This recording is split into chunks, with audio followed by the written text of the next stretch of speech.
So I'm so happy to see so many smiling faces out there here for today's 14th Paul Engle Award Prize presentation. We at the Coralville Public Library truly love that we get the honor of partnering with the Iowa City UNESCO City of Literature every year to host this wonderful event. In so many ways, I feel like this award and this day are a really lovely embodiment of what I think we all need a little more of in our lives right now. So here we are during this polarizing time in history, gathered together on a Sunday afternoon in celebration of a literary prize. I often say that I love living in a community that celebrates literature and books and reading and writing almost as much as it celebrates football. And I actually heard that volleyball is one of our competitors today also. And I know that the Hawkeyes don't play football today, but it is a Sunday and we're all here. So we all know, right, that reading and writing is really this magical portal through which we connect with other human beings, whether it's people that we think are like us or people that on the surface don't seem like they're much like us. Sounds like something we all need a little bit more of right now, right? Even beyond that, this award is about honoring someone who is bettering the world through literature. And knowing that, and especially knowing a little bit about the life's work of both Cole Swensen and Christopher Merrill, I think that we are actually at the heart of it here today, celebrating that portal through which we make connections and community, and we find common ground with other human beings. I'm so proud of the city of Coralville for continuing to sponsor this event year after year. I feel like the city's commitment to this is such an amazing way that it makes this community such a vibrant and amazing place to live and work and be. And I want to make sure that everybody knows that after today's program, we will have a little bit more community time out in our rotunda space. We will have Prairie Lights there with books for signing. We will have some lovely hors d'oeuvres and drinks that are brought to you by our Public Library Foundation, the Coralville Public Library Foundation, and we will have some delightful Coralville Public Library staff members serving it to you. So please stay and have a little more connection after the event itself. So with that, I will turn it over to John Kenyon, the Iowa City UNESCO City of Literature Director.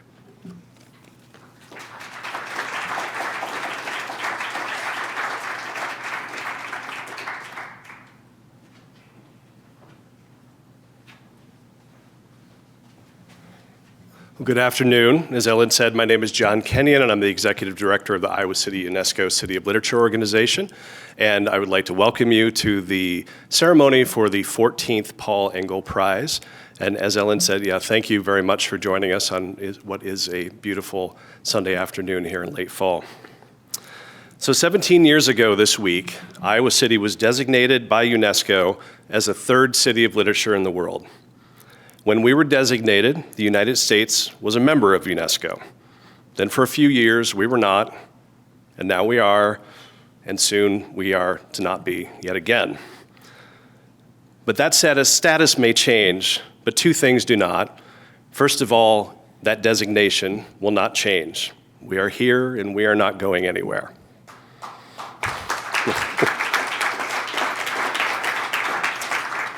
The second thing that won't change is our dedication to our mission, which is to build and support diverse communities of writers and audiences through the transformative power of story. And sometimes we do this by giving someone space to tell their story. Other times we help someone to figure out how to tell their story, and in still other instances, we are the ones telling the story. Now, one story that we like to tell is that of Paul Engle. It's fascinating for me to think of the many things that Paul was over the course of his life and career. When most people first became aware of Paul, it was back in the 1930s. It was because he burst onto the scene as a promising young poet. In 1934, when Paul was just 26 years old, the entirety of the cover of the New York Times Book Review one Sunday was dedicated to him. with a large photo of this handsome young man under the headline, "A New Voice in American Poetry," in all caps. Paul Engle's American Song may prove a literary landmark. Now, he continued to write, but soon he was back here at his alma mater at the University of Iowa, teaching at what would become the Iowa Writers' Workshop, a program he took over as director in 1941 and ran for the next 25 years. Here, he was helping others figure out how to tell their story. At the same time, he was still writing poetry, essays, criticism, but he was doing all of this other work as well. And then he did the same thing for the following 24 years with the International Writing Program, started with his wife, Paul Engle. That work helped hundreds, if not thousands, of writers to hone their craft and created international links that helped to turn Iowa City into a place worthy of the designation as a UNESCO City of Literature. So to honor Paul and to encourage other writers who have had a similar impact in the world, we created the Paul Engle Prize. This was a way to recognize writers not just for their books, but for the way they affect their communities and the world at large through efforts beyond the page.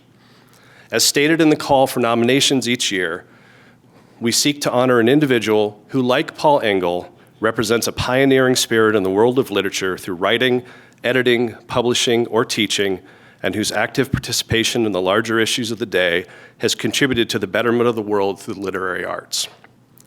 The prize includes a $25,000 award and a one-of-a-kind work of art. The monetary award is made possible through the generous support of the city of Coralville, which has been the primary sponsor of this prize since 2013. This has been a wonderful partnership for us, and I thank City Administrator Kelly Hayworth and Library Director Allison Ames-Gallstad for their unwavering support for this program. I also want to thank the staff of the Coralville Public Library, who each year turn this beautiful space into an intimate setting for our ceremony. So thanks to all of you who helped make that happen. So today's event is a chance for us to tell another story, that of this year's Paul Engle Prize winner, Cole Swensen. Cole is a poet, editor, and translator who taught at the Iowa Writers' Workshop from 2001 to 2012. She then taught at Brown University until her retirement in 2023. She's the author of 20 collections of poetry, including the recent And, which was a finalist for the Griffin Poetry Prize. She's translated more than 30 books of French poetry, creative nonfiction, and art criticism, and won the 2024 National Translation Award from the American Literary Translators Association and the 2025 Stephen Mitchell Translation Prize. She was also the founder and editor of La Presse, an imprint of French books dedicated to the translation of contemporary French poetry. Cole's work in literary translation, teaching, and program facilitation is part of what elevated her nomination for this prize. When we notified Cole of the award, she said her work was inspired by Engle's exemplary model of literary citizenship. She told us she felt Paul's influence here while she taught at the Writers' Workshop. And when Cole was at the workshop, she worked to connect writers there with those across the street at the International Writing Program.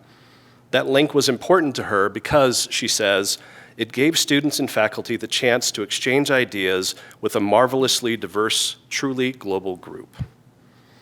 Cole went on to talk about how Paul taught students not just about literature as a written form, but as one sculpted by collaborative interactions that underscore writing as a basis for community. She could have been describing her own work with that phrase, the work we are recognizing today with this prize.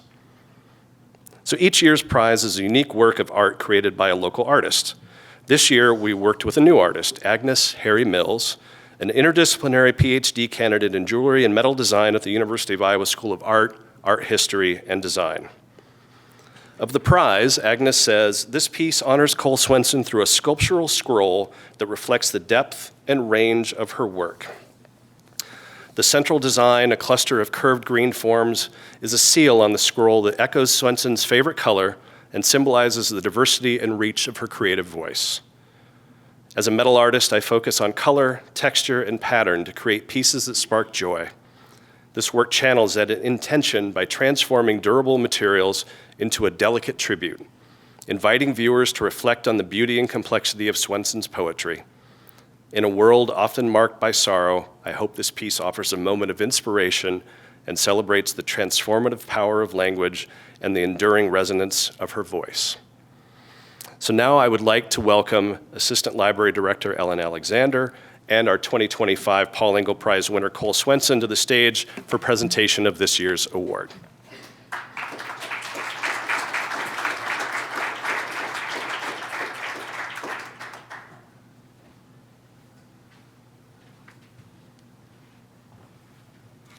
Here it is.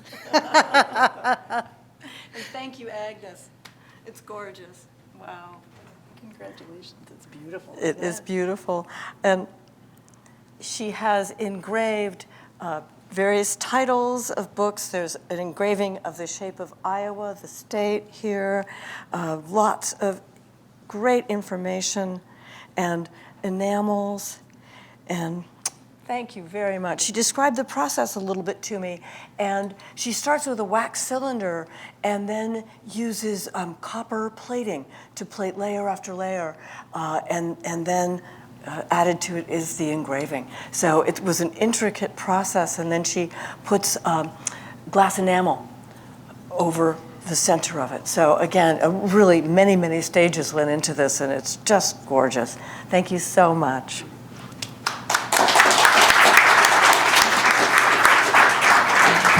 And now we'll invite Christopher Merrill up. First you, I'm sorry. Great. I just wanted to say a few words in thanks and acknowledging a little bit more about Paul Engle. But first, I'd like to say thank you so much to John Kenyon and everyone involved in the Iowa City UNESCO City of Literature organization. And thank you very much to this year's judges, Allison Ames Galstad, Lisa Gardinier, Sean Harmson, Anne Minano, and Jesse Singerman. I'd also like to thank my nominator, the inimitable poet and translator, Laura Mullen, who also was a graduate of the Iowa Writers' Workshop in the early 90s, I believe. I'm deeply, deeply honored by this award for many reasons, but way up there at the top of the list is because Paul Engle exemplifies par excellence the literary citizen that I have always aspired someday to become. I'd like to stop a moment to consider that term, literary citizen. It's not a term that's used a lot, and yet it's the principle that actually enables literature in this country, particularly literature that falls outside of the commercially viable. And that, of course, covers all poetry. But it also covers a lot of prose, be it fiction, memoir, essay, etc. A large percentage of literature in America simply wouldn't exist without the literary citizens who give their time and resources to promoting, producing, and otherwise enabling the work of others. And Paul Engle was the epitome of the form. He was also a great example of the writer not as an isolated artist in a proverbial garret feeding solely on personal inspiration, but as part of an interactive network of writers who are also editors, publishers, teachers, translators, critics, reviewers, and administrators, all working together to make literature possible.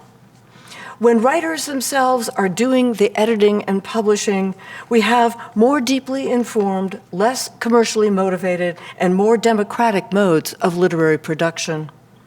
Paul Engle taught hundreds and hundreds of students and others that literature is not just written, but is also sculpted by collaborative interactions that underscore writing as a basis for community.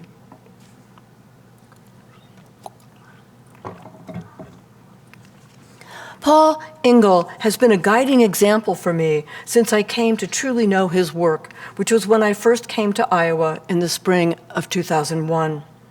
Before that, I had read some of his poems and knew his basic biography, which is pretty amazing to say the least, a Rhodes Scholar and winner of the Yale Younger Poets Award. But I had not known the amazing range of his accomplishments, the teaching, the mentoring, the administration, and the programmatic vision. The fact that I had not known this vast field before coming to Iowa is, of course, the fault of my ignorance, but it also suggests that Paul Engle, in all his great range of endeavors, needs to be much more widely known. His creative works, his administrative imagination, his amazing advocacy, his convictions, and his ideas all need to be given a front and center position in future discussions of literary culture in this country, as well as in discussions about the potential of that culture to engage with and embrace the literature of other countries. For that gesture of cultural extension and engagement can do real work in the world, fostering the kind of intercultural comprehension and mutual appreciation that economic and political exchanges so often cannot achieve. Taken all together, Paul Engle's almost 50 years with the workshop and the IWP amount to a lifetime of dedication. Alongside that huge gift, he also produced a substantial and varied body of his own writings, which argues that devoting yourself to the works of others actually gives you energy for your own creations. At least it seems to have worked that way in Paul Engle's case. Language today faces very different challenges than the ones it faced in Paul Engle's day. Though it's impossible to know what he would make of these challenges, I do think that he would be pleased that poetry, among all language uses, is best positioned to defy and override the major ones. The ideas I'm about to share will not be news to any of you, but I'd like to present them nonetheless as a gesture of solidarity, to underscore and celebrate what poetry is actually doing out there in the world, behind the scenes and under the radar. Perhaps the two major challenges to language today are fake news and AI, and they threaten language's capacity to convey, I don't want to say truth because that's such a slippery and multiplicitous concept. I would instead say its capacity to deliver accuracy. That has, of course, been under attack for centuries, no doubt even millennia, i.e., lying goes back a long, long way. But the potential for lies on the one hand and fabrication on the other have simply exploded in the last 10 years, and when working together are exponentially threatening. But poetry has unique and inherent qualities that can counter each of these threats, bringing tools and capacities to the fray that no other language use can bring. Ezra Pound famously said that poetry is news that stays news, which implies that news in the common sense is ephemeral, and in its strict definition, it is. It necessarily changes every day. However, ironically, fake news is much less ephemeral than the real stuff because fake news changes the course of events, whereas true news simply records it. Which means that whereas true news, in recording what has already happened, is all about the past, fake news, on the contrary, through its focus on manipulation, is all about the future. News is more important today than ever, in part because there are so many dire issues, not just in play, but at a point of crisis. And because of tools of manipulation, news itself is at a point of crisis. The more and better ways there are of creating fake news, the more crucial the true news becomes. And the fact that news is at a point of crisis means that language as a whole is at a point of crisis. I have no illusions that poetry and its quality of news that stays news will be able to make any dent in the linguistic travesties perpetrated daily and globally on so many fronts. But I do retain the conviction that poetry's job is to keep language in a state of constant transformation, constant expansion, and that syntactical, phraseological, and imagistic innovations can push language and keep it enough out ahead of the contemporary forces bent on degrading it. Those forces bent on degrading language are doing so because they properly recognize it as central to human freedom on every level. And they therefore recognize that hampering it, narrowing it, creates a narrowing of the public imagination that makes controlling that public much easier. On the other hand, uses of language that emphasize and maximize the unprecedented work directly against that agenda. And poetry is the language use that, more than any other, traffics in the unprecedented. Not only in phrasing, but also in its range of connections and associations. And through that range, it expands the territory of the sayable by urging its boundaries outward, continually pushing them deeper and deeper into previously inexpressible terrain. There's an old adage, you cannot think what you cannot say, but I see poetry's mandate as turning that adage on its ear. Saying what you cannot think enables you to think it, and poetry says it. It is this quality of poetry that also makes it AI resistant. And though particularly in the humanities, AI bashing has become a very popular sport, I'd like to make a distinction between AI as an analytic tool and AI as a creative tool. In the medical field, for example, AI can analyze, say, mammograms much faster than a human can and with much greater accuracy. So thank you, AI. However, as a creative tool, it is appropriative and usually reductive. It's a technology that illicitly and probably illegally mines acres of brilliant work never acknowledged, created by individual humans who are also never acknowledged. But I was thinking, I don't need to tell you all that. I'm sure everyone in this room has inadvertently, unwittingly contributed to those enormous banks of AI, which in turn then dumb that brilliant work down. So AI is not only robbing us of our intellectual property, it's also reducing that intellectual work into flattened and readily consumable little bites. And yet poetry is marvelously free from the threat of appropriation by AI because AI necessarily mines existing language, whereas, as mentioned above, poetry mines the vast territories of all that has not yet been said. And not only novel uses such as specific phrases, but also novel modes of combination, association, construction, etc. Language is part of the commons, like air, freely and equally available to us all. And poetry, in its resistance to linguistic appropriation, helps maintain it as such. One of the arts most challenged today by AI is translation, a field that was especially dear to Paul Engle. While AI has taken over great swaths of commercial translation to the point that many commercial translators are losing their livelihoods, here again, poetry in particular, and literature in general, is largely impervious to its incursions. And in many literary circles, it is igniting conversations about the particularity of literary language, about the role of the ear in translation, for example, and how essential it is to a text's rhythm, sound weave, overtones, and all the other aspects that create a sonorous surface. It's that sonorous surface that distinguishes a beautiful translation from a merely competent one. Specific word choices, because of the associative fields they bring along with them, also make the difference between the beautiful and the simply accurate. Through the International Writing Program, Paul Engle brought so many languages spoken by so many different voices together, and precisely around these questions of what constitutes literature, how it is created, and what it can do for culture. The idea of creating a program somewhat similar to the Writers' Workshop, but for established writers from all over the world, came, I've read, initially from his wife, Wao Ling.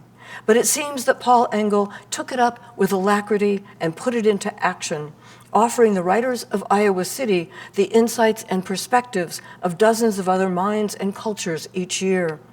As of 2024, it had brought in some 1,600 writers from 160 countries. But the IWP also offers these benefits to the community as a whole, as people encounter these writers everywhere from the local cafes to the formal readings that they give.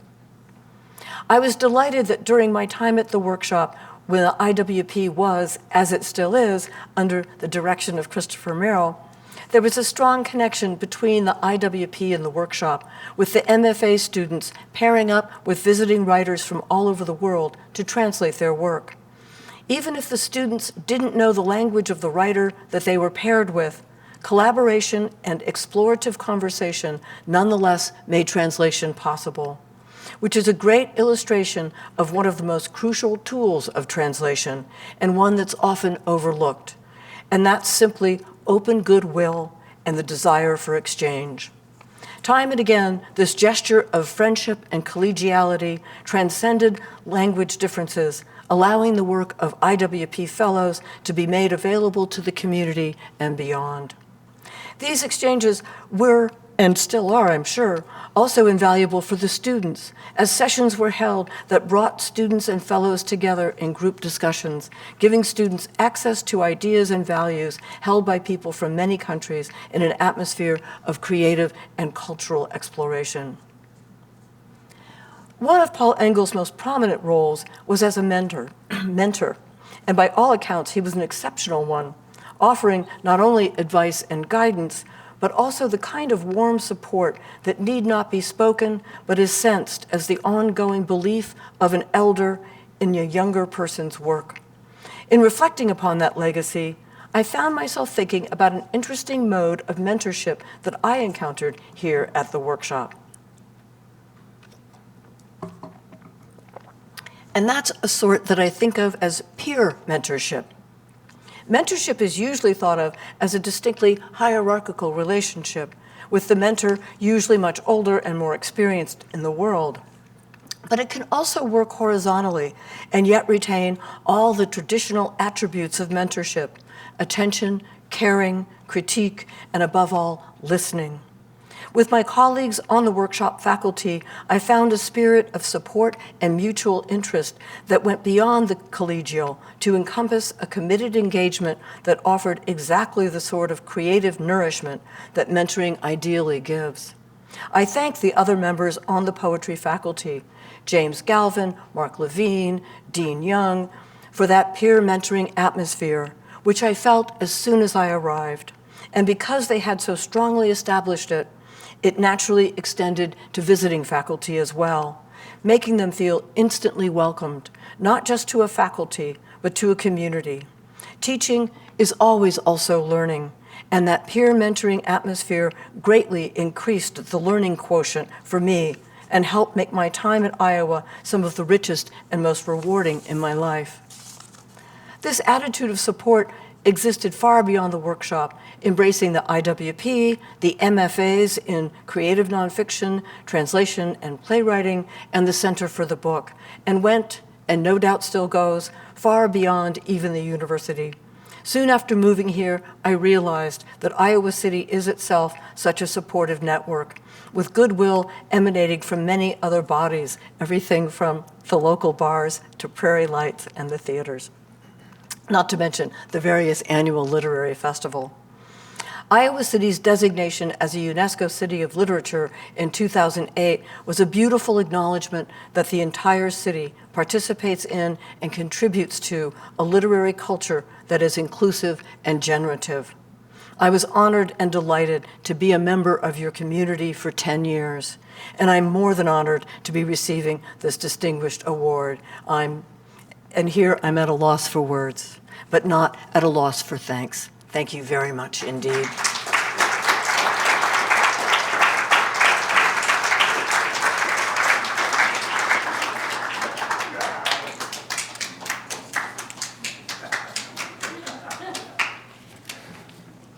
Well, thank you very much, Cole, for those wise words. Now Cole will be joined in conversation by Christopher Merrill.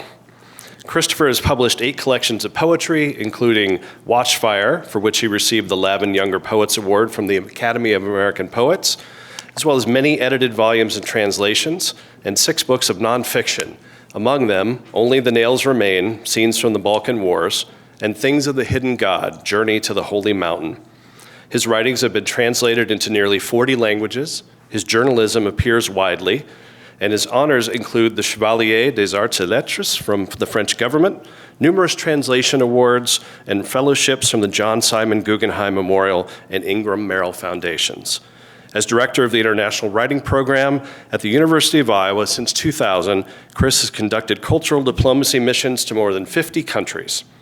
He served on the U.S. National Commission to UNESCO from 2011 to 2018, and in 2012, President Barack Obama appointed him to the National Council on the Humanities.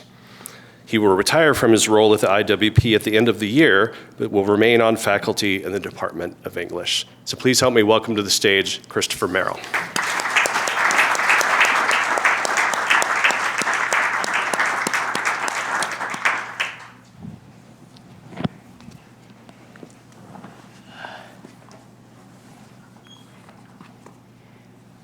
Cole, first, congratulations, and what a beautiful tribute you've given to Paul Engle and this entire literary community.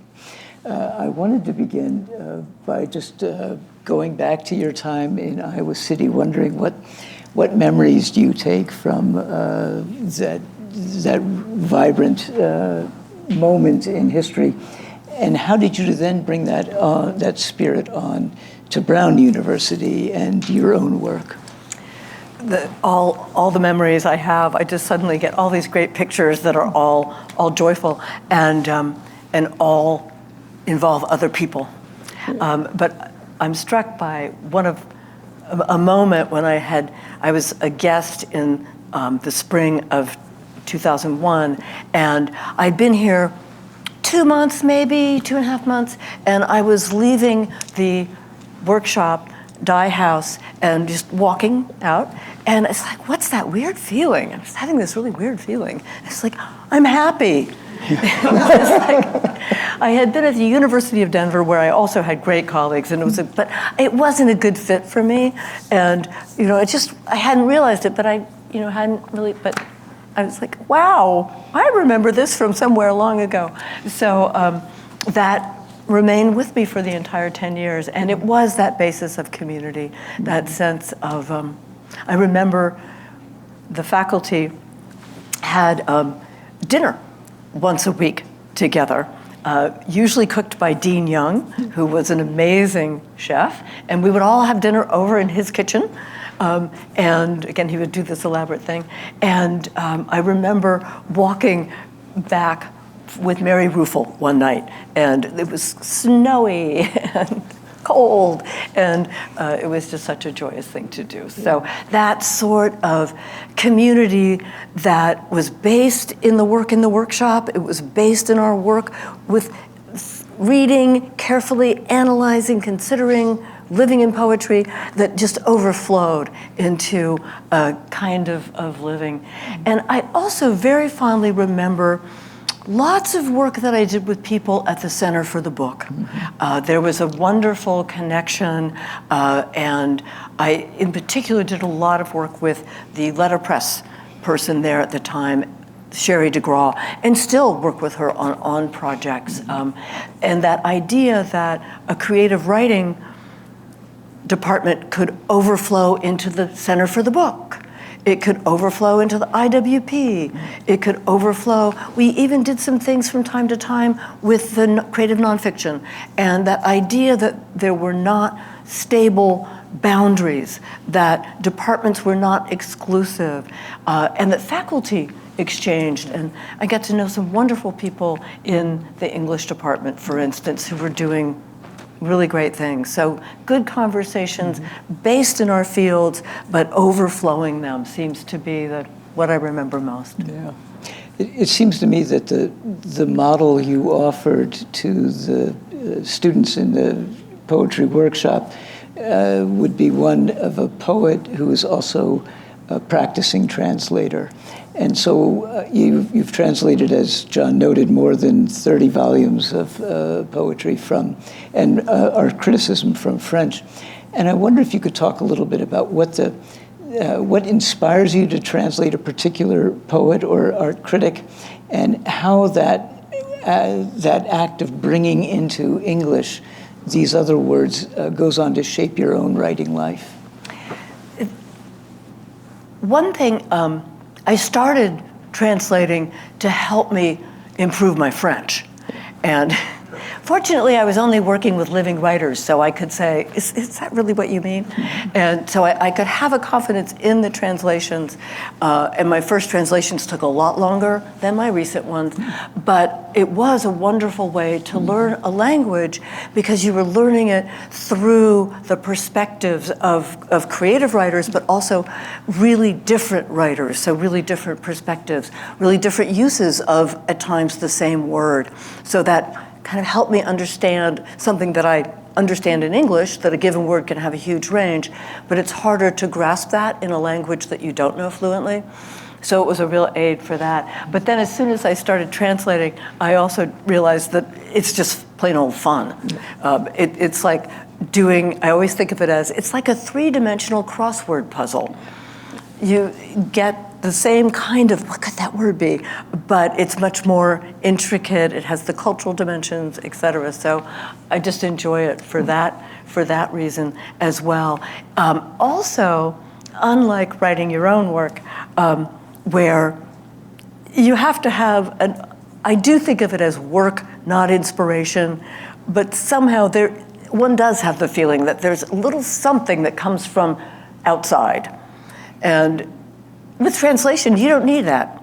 It's already there. I always think all the hard work's already done. And now I just get to do the fun stuff, which is taking the raw material of language and shaping it sonically, its textures, its form on the page, et cetera, et cetera. So.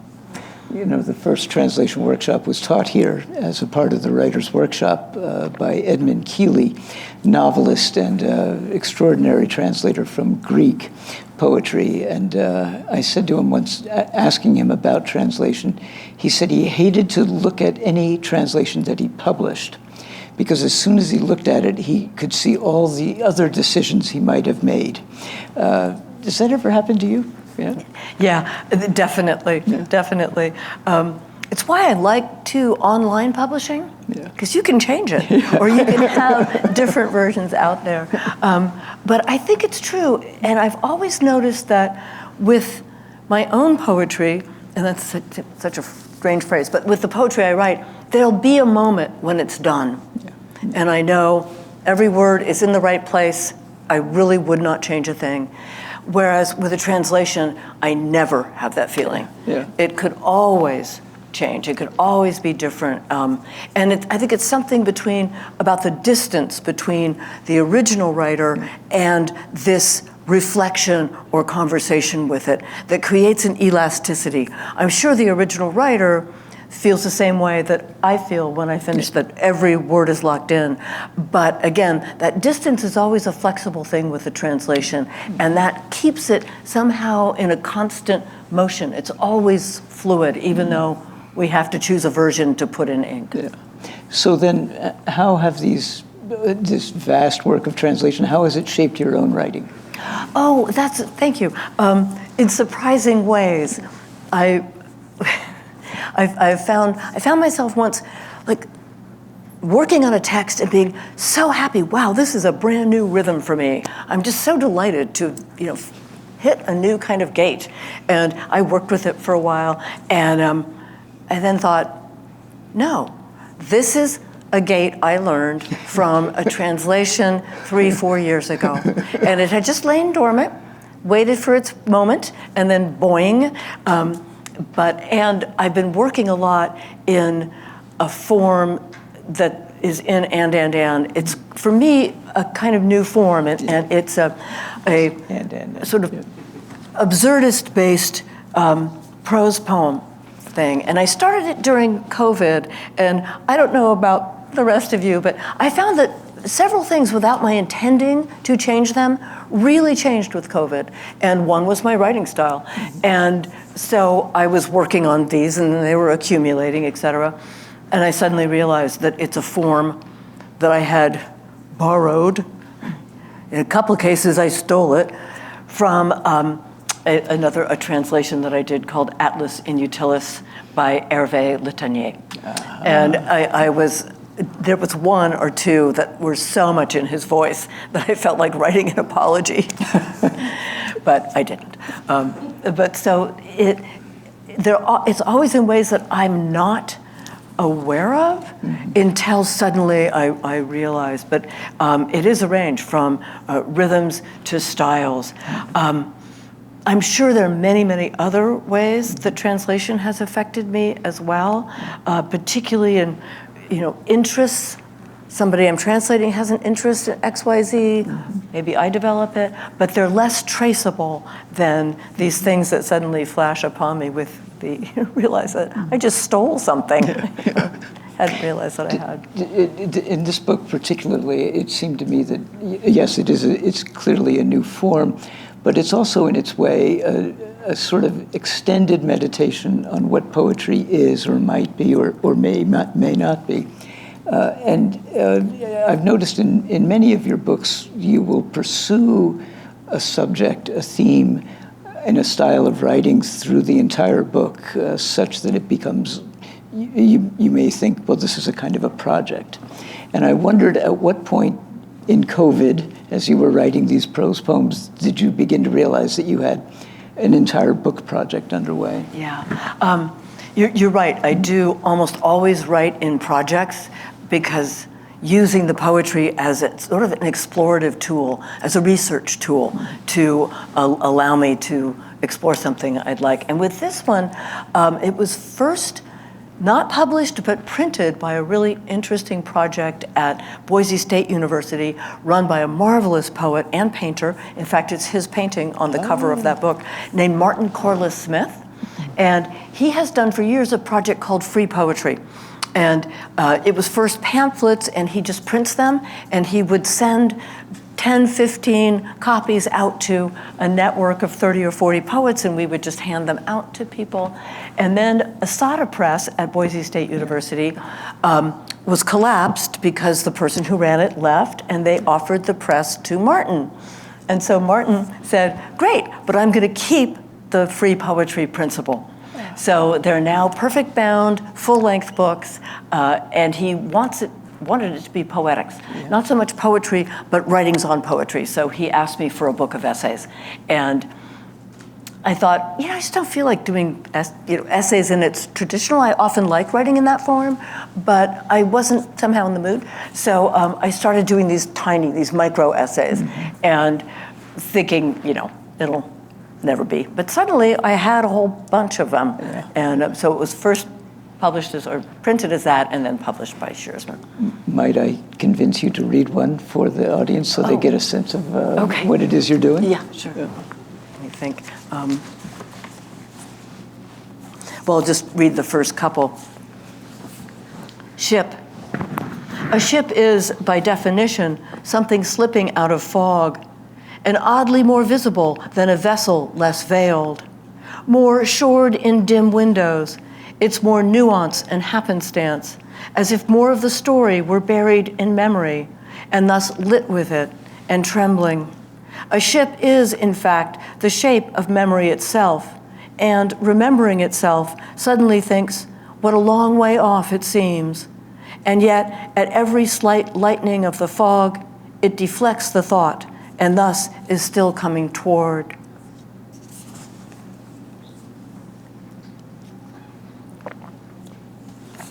The fog extends into linguistics, making it difficult to say whether it's really a ship, or more of a boat, or a ferry, or a yacht. The ambiguity embeds, even enshrouds, and the woman in the foreground lifts her shawl, thinking that all we are is largely veiled, though it may be more apparent in seaports, where the mist lifts the seawall that she's sitting on, which turns out to be a ferry after all, and already underway. And I'll end with the last one in the book, called Ought. Watching the otter pass through the daughter, she's almost 5, and she's learning to read. There is an otter in the sea, which she has seen, and there is another in her book, which is somehow more real. Or rather, it's not that the animal that she saw in the water is less so, but that this one in the book, it's not so much the picture, but the letters that seem to give it a living beyond its body, which she expresses by not quite being able to put it into words. It's beautiful. Thank you.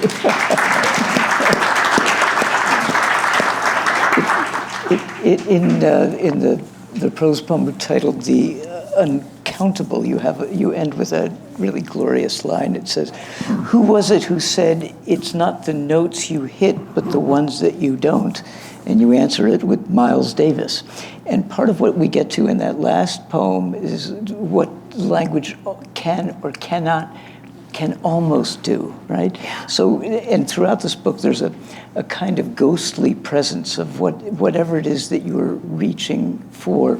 And it, in a similar vein, in this book, Art and Time, you find a new form to reach some understanding of what you're seeing in a painting or in a particular landscape. It seems to me that you're always after the ungraspable. Is that the case? Yeah, absolutely. And with the conviction that going after the ungraspable makes it to a certain degree graspable. So then you go to a further ungraspable. Yeah. And very much throughout and the theme of what cannot be said and what other ways there are of experiencing what cannot be said, and the way that evoking it and experiencing it brings it closer to the sayable, which is obviously touched on in my remarks earlier too, with the conviction that if we can expand by these tiny increments what is sayable, we expand what is thinkable, therefore what is doable, what is feelable. It just expands our human potential as individuals and as a society, as a culture. So that idea of that reaching seems to me to be in part what are the mandates of the arts in general. And this is on display throughout Art in Time, which it's a collection of what we might call ekphrastic texts. You are trying to read, let's say, the paintings of Willem de Kooning, but you bring in history, you proceed in radically different ways with each of these meditations on particular artworks. And in a series of email exchanges, you noted that you're now starting to think about ecophrasis. That is what you're finding in the landscape. Can you talk first about the ekphrasis of Art in Time, particularly because I think it's for sale back there and you should all get copies, but then how you might distinguish that from ecophrasis. Yeah. That was such a fun book to work on. Oh, I believe it, and I was trying to actually, really wanted to, it sounds weird, but say some things. Yeah. Normally I'm just working with sound and these flickers and et cetera, but I do a lot of writing about art and thinking about art, and so I realized I wanted to be able to say certain things, but also really wanted to bring the artist in, and not abstractly, but with concrete anecdote, with facts about the life, just thinking about how art comes out of artists, and to write on the art without accounting for the artist seems to me to kind of have a certain blinder on. So I just experimented. I also wanted to leave room for sort of lyric flight. So it mixes anecdote, biography, reflections on art, and lyric flight in what's kind of half. It's not straight art criticism. It's something much more interesting. Yeah, it's more angled toward the poetry. Yeah. But I wanted to have, it's basically, the editor said to me when I was saying, no, you have to put this under essay. And he said, no way. It's going under poetry. And it's like, okay, fine. I'm okay with that too. But all of the artists there are 20 different artists whose work I'm looking at. Sometimes it's just a single thing, sometimes it's their whole work. But they're all people who work on landscape. And I was interested in the way landscape artists complexify our sense of what landscape is, help us to recognize that it's always constructed, that it is always something with which we have to work with in order to create a more intricate engagement with the world around us, and one hopes a more responsible. And I thought a lot about the difference between nature writing, nature poetry and eco-poetics, which is a growing field and has been growing for the last 20 years. And thinking about nature poetry often has the poet looking at nature, and in fact, almost through the writing, creating or emphasizing the culture-nature divide. And eco-poetics, on the other hand, I think takes a different approach and recognizes the human being as a fluid part of the nature he, she, or they are writing about. And so it's, I think there's a shift in responsibility, or the sense of responsibility that occurs when a person shifts that perspective and sees themselves as, again, inherent in the landscape, not separate from it.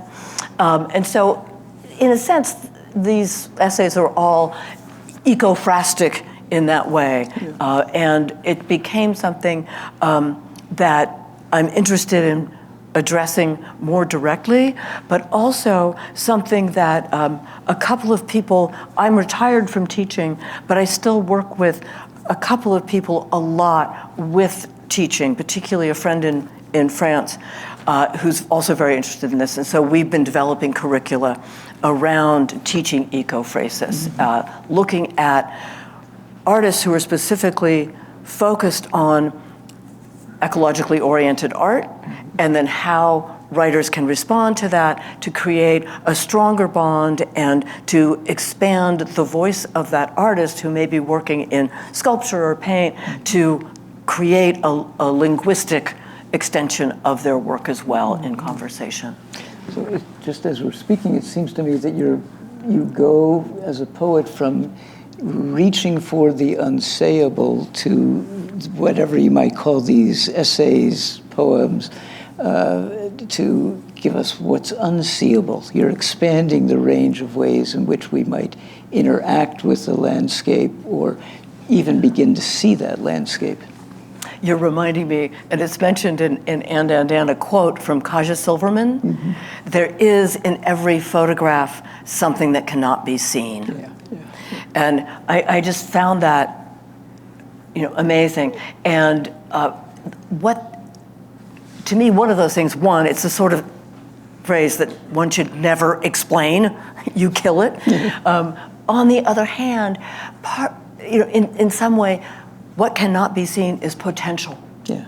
And that potential exists within everything I'm thinking of, for instance, a painting. There is, you could say, something in every painting that cannot be seen.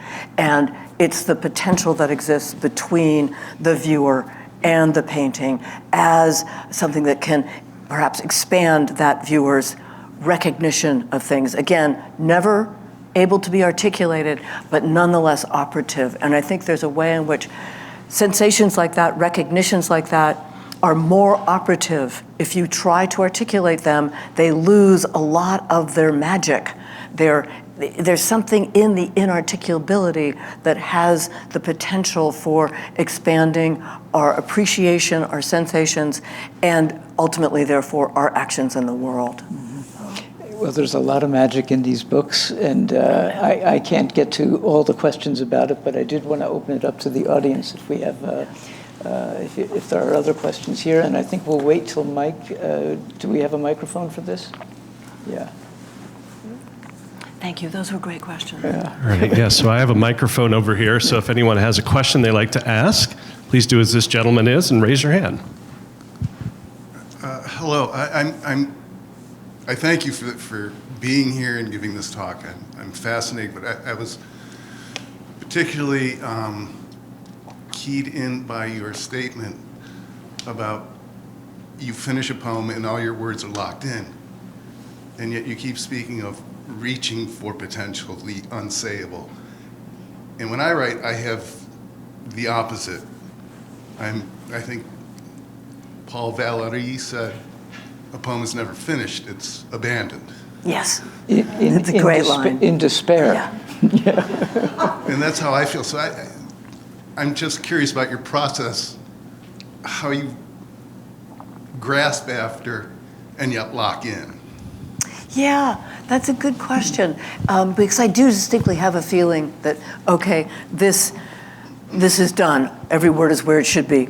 And I think that the sort of the sense of the unsayable within the poem is maybe the part that the reader brings to it.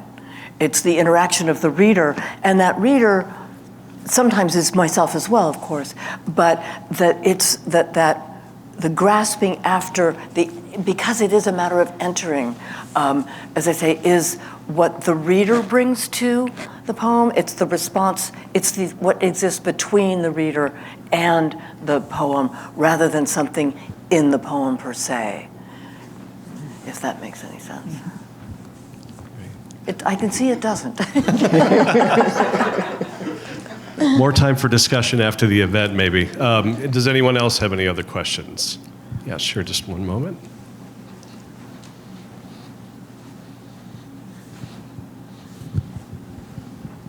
This is such an enjoyable afternoon. I just wondered, does language specificity from your poems, has it altered with age? What a great question, and how much it has. Yes, it definitely has.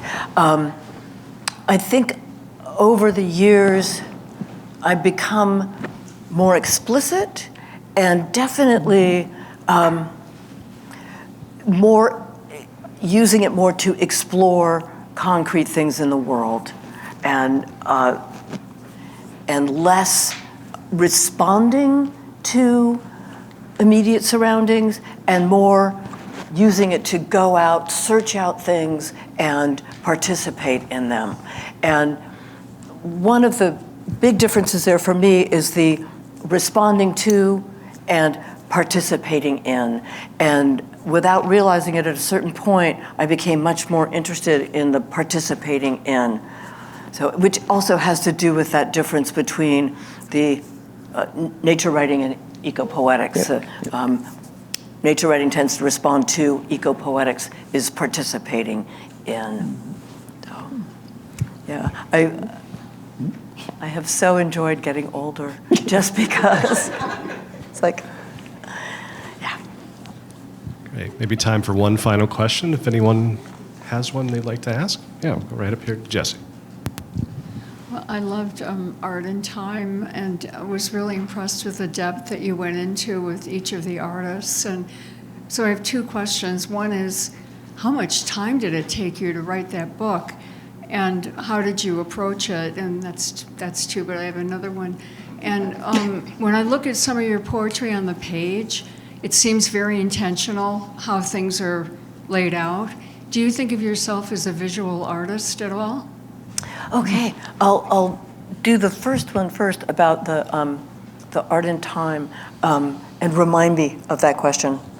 How long did it take? How much How time long did did it take? And yes, a long time. It took probably 5 or 6 years, and often it started out in response to or participation in an exhibit that I would see an exhibit and realize, wow, this person is doing what I'm interested in landscape. They're keeping the landscape in motion. Their traditional landscape has a single perspective, a single point of view that is correct. And all the artists in Art in Time are people who don't use that. They're allowing many, many people and many different perspectives to participate in the work. So I would see an exhibition and think, that's what I want to do. So then I would start with biographies on the person, books of critique on the person, searching out other works, and just get to immerse myself probably for each one between 8 months to a year. But must have been working on several at a time too, because it didn't take 20 years, but it did take 5 or 6. So, and then the other question, boy, there goes that About whether brain you cell. see yourself as a visual artist because of the way you lay things out on the page. No. That said, I think the visual is extremely, extremely important. And part of that, and it's also changed very much over the years, is when I was a student, there was an explosion of interest in page space. And it goes back to Mallarmé, Stéphane Mallarmé, a late 19th century French writer who, in a famous book called Un coup de dés, A Throw of the Dice, did these radically different things with page space, talking and thinking about how things echo off of each other differently if they're arranged differently. And so I did my dissertation on people on page space, and so I was so influenced by these ideas on page space that I couldn't just write a poem with a left-hand margin. But then over the years, I began to think more in prose because I wanted a different kind of fluidity. And in the past 15 years, I've worked much more in that. So while I don't see issues of page space as being about being a visual artist, I think it's extremely intentional. There isn't, and I'm aware that the visual aspect is a good part of it. There's also the temporal aspect, how long it takes you to get from here to here with your eye, and how things tend to ricochet in different ways if you can see several phrases at the same time on a page. So all of those aspects are equally important in the page arrangement. Yeah, thank you. Well, please. Oh, sorry, Chris. Go ahead if you wanted to jump in. I was just going to say, just by way of closing, there's a poem in here that I just absolutely love, called The Goal, and it seems to me the goal of all writing is encapsulated in this, and it also happens to bring in Agnes Martin, the great painter. Could I prevail upon you to read this? Yeah. Thank you. By way of closing, unless you wanted to. You're good. And I have to read this one too. No, oh, yeah, The next yeah. The Goal. Many of these poems are enchained. One falls into another or flows into another. The Goal. The goal of life is happiness. Agnes Martin. The word happiness shares the root hap with happenstance, haphazard, and simply happen. I once had a friend named Happy. We worked for years at a restaurant together, and once during a slow moment, he took my Maybelline eyeliner pencil, warm brown, and with that alone, made up my eyes, creating amazing nuances, subtleties, new depths and contours. Neither they nor I had ever before, nor ever have since, been so beautiful. Chatting, as one does with someone who's immobilized you by working on your body, I happened to ask him about his name, what it meant. He said, "It means that I'm occurring right now." People watching. The beauty of happiness. It just needs a person as a canvas, or a puppy, though they're pretty much the same thing, at least when they're happy. Thank you.